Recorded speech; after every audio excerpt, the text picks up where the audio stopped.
अस्सलाम वालेकुम प्यारे बच्चों, उम्मीद करती हूँ आप खैरियत से होंगे। आज हम जो उर्दू का सबक पढ़ने वाले हैं उस सबक का नाम है अज़ीम ताबे, जो आपकी उर्दू की किताब में सफ़ा नंबर 8 पर मौजूद है।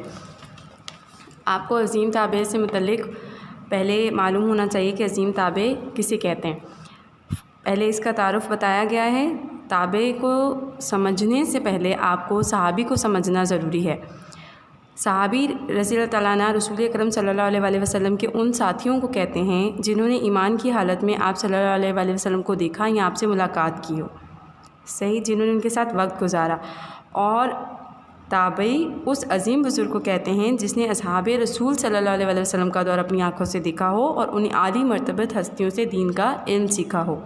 ठीक है, तो सबसे पहले आपको ताबे के मायने समझ में आ जाने चाहिए कि ताबे वो हैं जिन्होंने सहाबा करीम के साथ वक्त गुजारा और उनसे प्यारे नबी पाक सल्लल्लाहु अलैहि वसल्लम की बातें और जो भी उन्होंने अहादीस वगैरह बताई वो उन्होंने उनसे सीखी हों, उन्हें ताबे कहा जाता है।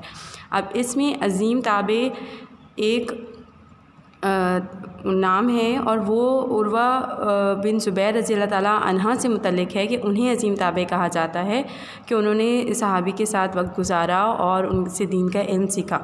उर्वा बिन ज़ुबैर का पहले तारुफ़ पढ़ लेते हैं। उर्वा बिन ज़ुबैर रज़ी अल्लाह ताला अन्हा की विलादत हज़रत उमर फ़ारूक रज़ी अल्लाह ताला अन्हु के दौरे खिलाफत में एक मुसलमान घराने में हुई। उनके वालिद ज़ुबैर बिन अवाम ख़ास सहाबी रसूल थे। आपने सबसे पहले हिमायत इस्लाम में तलवार चलाई और आप उन 10 असहाबे रसूल में से हैं जिनको दुनिया में जन्नती होने की खुशखबरी सुनाई गई। ठीक है, मतलब वो इतने खुशकिस्मत हैं कि उन्हें दुनिया में ही जन्नती होने की खुशखबरी सुना दी गई। अब उनका ताल्लुक़ किन किन घरानों से था और किन से उनके निस्बतें थीं, उनके बारे में ये लिखा हुआ है कि उर्वा बिन ज़ुबैर रज़ी अल्लाह ताला अन्हा की वालदा हज़रत अस्मा रज़ी अल्लाह ताला अन्हा बिनते हज़रत अबू बकर रज़ी अल्लाह ताला अन्हा हैं। यानी जो उर्वा बिन ज़ुबैर थे वो हज़रत अबू बकर सिद्दीक़ रज़ी अल्लाह ताला अन्हा के नवासे थे। नाना खलीफतुर रसूल सल्लल्लाहु अलैहि वसल्लम यारगार हज़रत अबू बकर सिद्दीक़ हैं, यानी उनके नाना प्यारे नबी पाक सल्लल्लाहु अलैहि वसल्लम के दोस्त हज़रत अबू बकर सिद्दीक़ हैं और उनकी दादी रसूल सल्लल्लाहु अलैहि वसल्लम की फूफी हज़रत सफ़िया थी और उनकी खाला हज़रत आयशा रज़ी अल्लाह ताला अन्हा हैं। सही, मतलब उनका एक ख़ास ताल्लुक़ है प्यारे नबी पाक के घराने से। अब इसमें उर्वा बिन ज़ुबैर रज़ी अल्लाह ताला अन्हा जो हैं उनके बारे में बताया गया कि उन्होंने ख़ुद को इल्म के लिए वक्फ़ किया। उन्होंने सहाबा कराम की ज़िंदगी को गनीमत जाना, उनके घरों में हाज़िर होते, उनके पीछे नमाज़ें अदा करते, उनके मजालिस में शरीक होते। तो मतलब वो दीन के लिए जो कोशिश करते कि वो ज़्यादा से ज़्यादा दीनी इल्म सहाबा के साथ रहकर उनसे सीखें। यही वजह थी कि आपका शुमार मदीने के उन 7 फ़ुक़हा में होने लगा जिनकी तरफ लोग दीनी मामलात की तफ़हीम के लिए जाया करते थे। फ़ुक़हा इल्म फ़िक़्ह जानने वालों को कहते हैं जिन्हें दीन का इल्म हो और लोग अपने मामलात के हल के लिए उनके पास जाएँ। उर्वा रज़ी अल्लाह ताला अन्हा ने इल्म के साथ अमल को भी जमा कर रखा, यानी वो इल्म हासिल करते साथ साथ अमल भी करते, दिन को रोज़े रखते, शब भर नमाज और तिलावत कुरान में बसर करते। वो बहुत सखी थे, उनकी सखावत के तज़किरे भी बहुत थे। उनका मदीने में एक बाग था जिसमें मीठे पानी का कुआँ और सायादार दरख्त था और बहुत सारी खजूरों के दरख्त उन्होंने लगा रखे थे, जिसकी वजह से वो बहुत प्यारा बाग लगता। सारा साल वो बाग के इर्द गिर्द एक हिफाजती बाड़ लगाए रखते ताकि जानवर छोटे बच्चे उसमें दाखिल ना हो सकें। हिफाजती बाड़ कहा जाता है कोई भी कांटों का दरख्त हो और उसको तोड़कर और साइडों पे लगा दिया जाए ताकि उसमें कोई भी जानवर दाखिल ना हो, ना परिंदे दाखिल हों, ताकि खजूर के जो बाग में फल हों उसे कोई नुकसान ना पहुंचा सके। लेकिन जब खजूरें पकने के करीब पहुंचती हैं और लोग उन्हें देखते हैं तो दिल में उन्हें हासिल करने का ख्याल आने लगता। तो उर्वा रज़ी अल्लाह ताला अन्हा उस हिफाजती बाड़ को मुख्तलिफ़ जगहों से तोड़ डालते ताकि वहाँ से लोग अंदर दाखिल हो सकें। बाकी करीब से गुजरने वाले उसमें दाखिल होते, जितना चाहते फल खाते और जिस कदर चाहते अपने साथ ले जाते। यानी उनका दिल इतना सखी था कि उन्होंने खजूरों के दरख्त लगाए और दरख्त लगाने के बाद उनको पूरा साल ख्याल रखते कि कोई जानवर कोई परिंदा उसमें दाखिल ना हो, और जब वो पक जाते तो वो इस तरीके का अमल करते कि वो बाड़ें जगह जगह से तोड़ डालते कि लोग उसमें दाखिल हों और अपने जितना दिल चाहता उनका वो वहाँ से फल लें और खाएं। और इतना बड़ा दिल आम लोगों का नहीं होता। अच्छा, वलीद बिन अब्दुल मलिक की खिलाफत का दौर था। अल्लाह ने चाहा कि उर्वा की ऐसी आजमाइश की जाए, उर्वा रहमतुल्लाह अलैह की, जिसमें सिर्फ वही लोग साबित कदम रह सकते हैं जिनके दिल ईमान की नेमत से आबाद हो और यकीन की दौलत से माला माल हो। अब उनकी एक आजमाइश हुई थी इसमें, जिसकी वजह से ये वाक़या भी इसमें शामिल किया गया है। हुआ यूँ कि खलीफा वक्त ने उर्वा रहमतुल्लाह अलैह को मुलाकात के लिए दारुल हुकूमत दमिश्क आने की दावत दी। उर्वा रहमतुल्लाह अलैह ने दावत कबूल कर ली और चाहते हुए अपने बड़े बेटे को भी साथ ले गए। खलीफा के पास पहुँचे तो उसने अज़ीम शान इस्तकबाल किया, उनकी आमद को बाइस इज़्ज़त व तकरीम समझा, उन्हें कुछ देर अपने पास ठहराने के लिए इसरार किया। उर्वा रज़ी अल्लाह तआला का बेटा खलीफा के इस्तकबाल में गया ताकि वहाँ मौजूद उम्दा नस्ल के घोड़ों का मुशाहिदा करे, लेकिन शोमई किस्मत यानी किस्मत की ख़राबी कि एक घोड़े ने बच्चे को ऐसी दुलत्ती मारी कि वह ज़िंदगी से महरूम हो गया। यानी जिस तरह जानवर के पास अमूमन हम चले जाते हैं और जानवर अचानक से परेशान हो जाएं और मार दें, तो इस तरह उस जानवर ने भी किया और वो उनके बेटे को इस तरीके से उस जानवर ने टांग मारी कि वो वहीं पे उनकी डेथ हो गई। अभी ये गमज़दा बाप बेटे की कब्र पर मिट्टी डालकर फारिग ही हुआ था कि उसके अपने एक पाँव को हड्डी खोर बीमारी लग गई। हड्डी खोर कहते हैं जिसमें आपके जिस्म की हड्डी जो होती है वो ख़त्म होना शुरू हो जाए।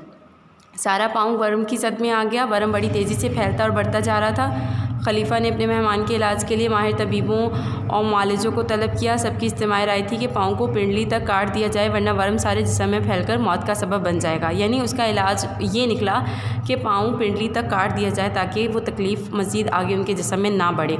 उर्वा के लिए भी इस तजवीज़ को कबूल किए बगैर चारा ना था।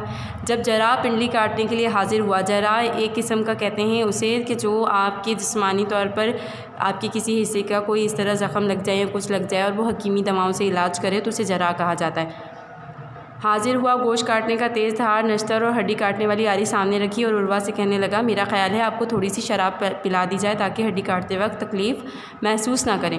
उर्वा रहमतुल्लाह अलैह ने फरमाया, मैं ऐसा हरगिज़ नहीं करूँगा। मैं बीमारी से सेहतयाब होने के लिए हराम चीज़ से मदद नहीं ले सकता। मुझे उम्मीद है कि इस दौरान ज़िक्र व तस्बीह मेरे लिए काफ़ी होगी। यानी जो जरा था वो तो आपकी तकलीफ़ की वजह से कह रहा था कि आपको शराब पिला देते हैं ताकि आपको होश ना रहे और उस वक्त मैं आपकी टांग काट दूँगा और ताकि आपको तकलीफ़ महसूस ना हो।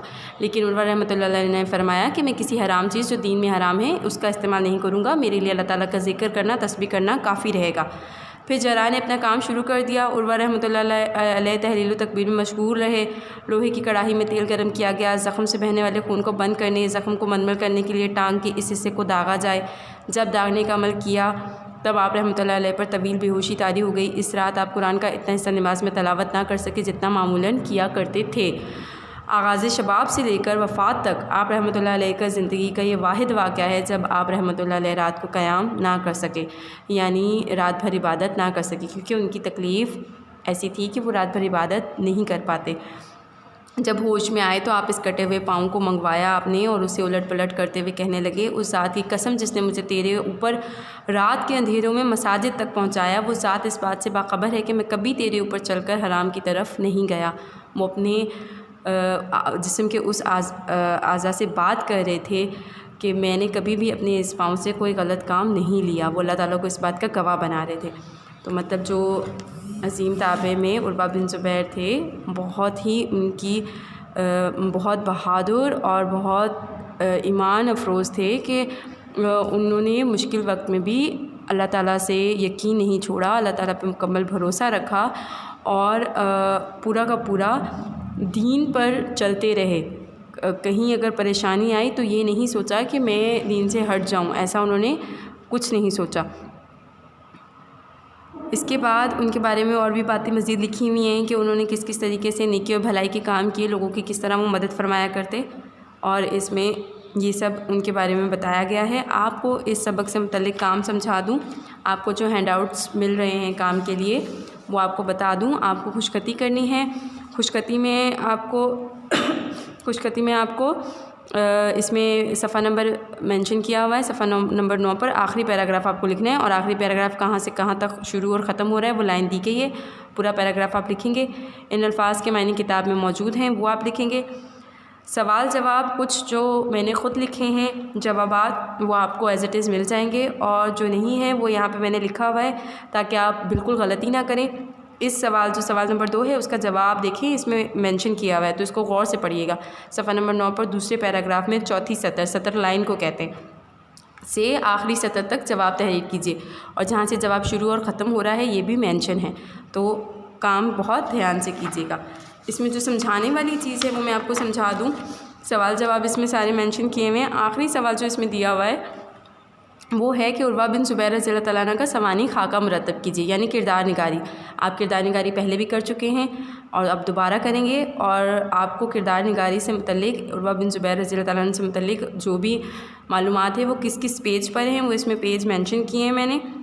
और आपको क्या क्या करना है, 3 पैराग्राफ है किरदार निगारी में। पहले पैराग्राफ में उनका तारुफ़ बताना है, कब कहाँ पैदा हुए वो। अगर आपको नेट से इसकी मज़ीद मालूमात मिलती है तो बहुत अच्छी बात है, और जो इसमें तारुफ़ लिखा है आप वो भी लिख सकते हैं। अहम निस्बतें, मतलब उनका प्यारे नबी के ख़ानदान से क्या क्या ताल्लुक़ था वो लिख सकते हैं पहले पैराग्राफ में। दूसरे पैराग्राफ में उनकी नेक आदात और उनकी इल्मी खिदमात, यानी वो क्या क्या इस्लाम के लिए खिदमात करते थे वो भी। और तीसरी और आखिरी पैराग्राफ में उनकी ज़िंदगी से हासिल होने वाला सबक, कि हमें उनकी ज़िंदगी से क्या सबक मिलता है।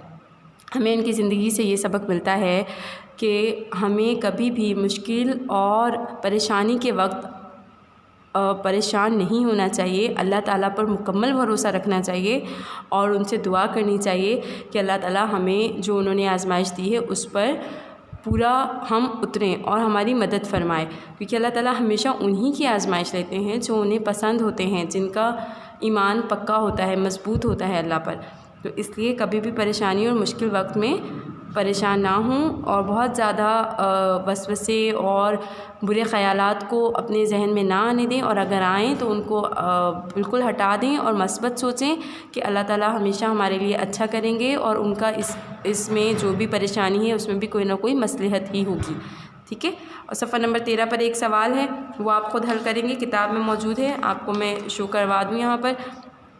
इसमें ये फ़िल किया हुआ है, आप खुद देखिए, पढ़िए और उसको फ़िल कीजिएगा। आसान है, मुश्किल नहीं है। उम्मीद करती हूँ आप काम अच्छे तरीके से और साफ़ सुथरा करेंगे। जज़ाकल्लाह।